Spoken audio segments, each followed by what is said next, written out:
السلام عليكم كسر وهذا channel كي دعاد بقول حبي سيدا لوضع الصعنو عندما إسرائيل وحي دب وقول لابتين وقوية مجالة غزة يجو يالكودو يهي إني جلان مجالة الجبلية يحريها قحوتية الجبلية يجو مركز ولي بكم مرسيونية إن إسكعابين فلسطينيين تاي هالكاسي دب وقصوا لابتين وحنا صعنا تضبي لباتنكي أكتوبر أي عندما يهود وحي باللابين إن عندما وضع إفنتريجا يكوه هو ذا أي قيمة أي كبلابان waqooyiga magaalada Gaza halkaas oo ahayd halkii uu dagaalkaasi aadku u daran iyaga iyo iska caabintu ku dhaxmaray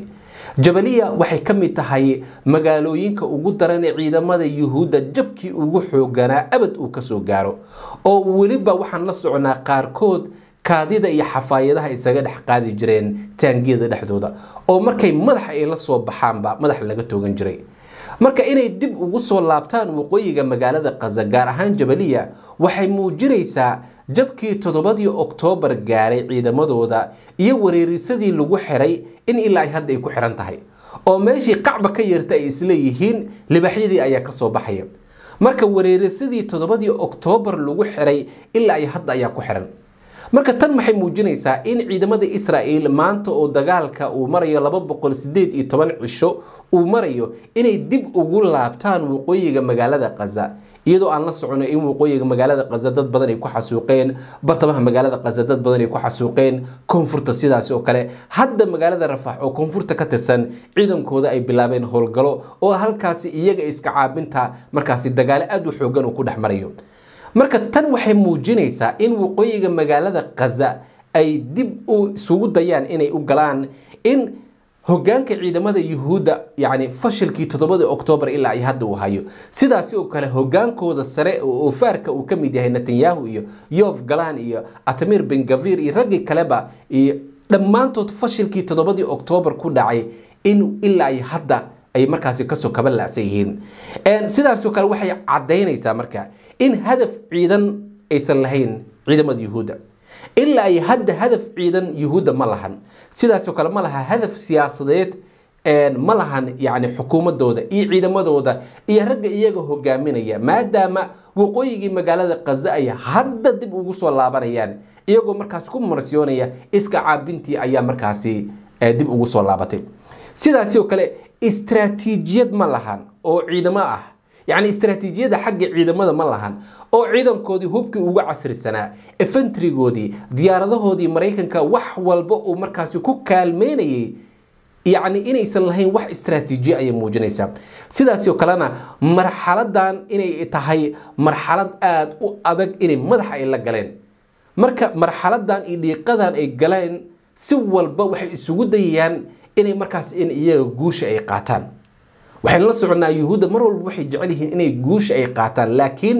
mid yani waxa haysata dhiiqa ay lugaha la galeen marka marxalad iyaga u go'an ma jirto hadaf ma jiro istaraatiijiyad ma jirto siyaasad ma jirto marka waxay tan muujinaysaa maalintii 218 inay dib ugu soo laabtaan waqooyigii ay qabsadeen 27 Oktoobar oo ay ka soo galeen dhanka waqooyiga Beit Lahaya Beit Hanuun sidaas oo kale dhanka bariga ay ka soo galeen dhanka badda dhanka bari ay ka soo galeen ciidamadooda taangiyadooda ay soo galeen muddo badan halkaas nagta looga dhigay oo iyagana ay dad badan u xasuuqayeen oo isbitaalkii Al-Shifa aad u geedeen dhibaatada ay ka geysteen maanta ay dib ugu soo laabteen iyagoo ku marmarsiyoonaya يعني iska caabintii Falastiiniyiinta ay dib ugu soo laabatay war iska caabintan Falastiiniyiinta ah waa meeqa qof ayaa iska marka nimanka meel badan ay fashilkii ugu weynaa u ka haystaan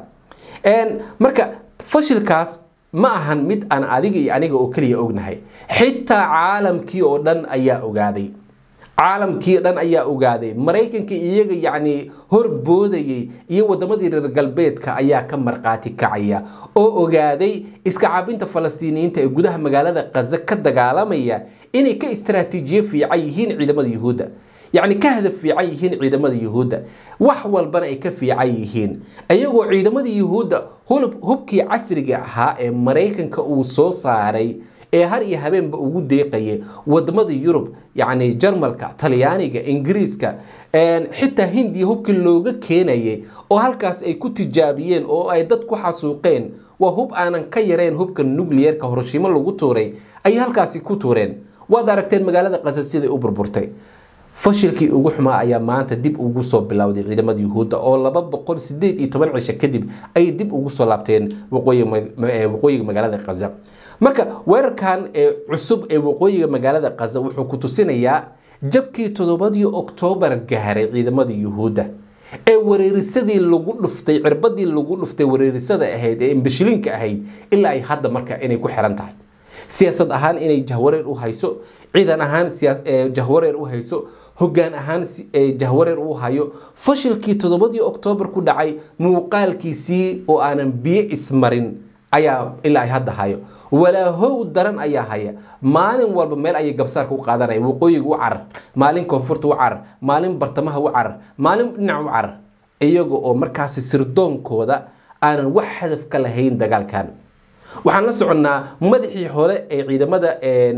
Israa'iil hogaaminaya oo madaxii hore ciidamada Yuhuudda inuu maalin dhaxda uu sheegay ujeedka ciidamada Yuhuudda magaalada Gaza ay u galeen inay tahay inay markaas ay qaarajiyaan Yaxya Sinwaar iyo Maxamed Tayf labaduba inay markaas ay ku fashilmeen labadibana inay ku fashilmeen bari iyo maxaa la yiraahdaa dhanka bariga dhanka badda dhanka cirka meel walba sida u duqeynayeen ay sirdoonkooda ay islahaayeen nimankaas qaarajiya inta kale iyaga ay soo dhiibi doona ay ku fashilmeen marka 7 Oktoobar wareerisadii lagu dhuftay ayaa maanta haysa waa muddo 218 cisho marka iska caabinta Falastiiniyiinta hubka ay haystaan waynu la soconaa waa hub lagu farsameeyay gudaha magaalada Gaza halka ciidamada Israa'iil ay haystaan hubkii ugu casrisanaa uguna dambeeyay caalamka oo dhan oo Mareykanka markaas u soo daabulayo dhankooda oo hubkii ugu casrisanaa tiknoolajiyada ugu casrisanayd halka kuwaana markaas ay haystaan hub lagu farsameeyay dhulka godka hoostiisa oo aan waqti badan loo haynin marka ciidamo aad u tababaran oo diyaarado casri haysta oo diyaarado drones wax basaasa haysta in maalin walba jahwareer ay ku jiraan oo dhiiqan lugaha ay wala jiraan waxay ku tusaysaa inaysan hadaf aysan ka lahayn dadkan ay ku marsiyoonayaan gudaha magaalada Gaza nologa haysta ay leeyihiin inaysan hadaf ka lahayn marka wali waxay taasi xataa wali ku sii tusinaysaa in yani isbahaysigii gudaha magaalada Gaza ka dagaalamaya ee iska caabinta ah ilaa ay hadda ay awood u leeyihiin hubkii Mareykanka loogu soo waariday ciidamada Yuhuudda inay ka hortagaan taangiyadii casriga ahaa ee Neymar iyo maxaa la yiraahdaa Markava iyo kuwii kalena inay nagta ay ku hayaan har iyo habeenba walow ciidamada Yuhuudda ay dadka Falastiiniyiinta ay xasuuqeen oo 30 iyo dhowrka kun ay kor u dhaafaya ilaa haddana ay ka wadaan waqooyiga bartamaha iyo koonfurta oo hadda ay ugu dambeyso magaalada Rafah marka iska caabinta waxay muujinaysaa dagaalkan ay u babacdhigeen in lugahooda dhulka ay hayaan geesinimo ay muujinayaan halka kuwan oo yani ciidamada adduunka oo dhan ay u munaafaqeynayaan oo la garab taagan yahay lagu garab taagan yahay maal iyo hub iyo wax walba ay markaasi cagahooda dhulka ay xajin la'san yihiin oo maalin walba dhinay u cararayaan waliba Mareykanka waxa uu garwaaqsan yahay in nimankan uu har iyo habeenba uu taageerayo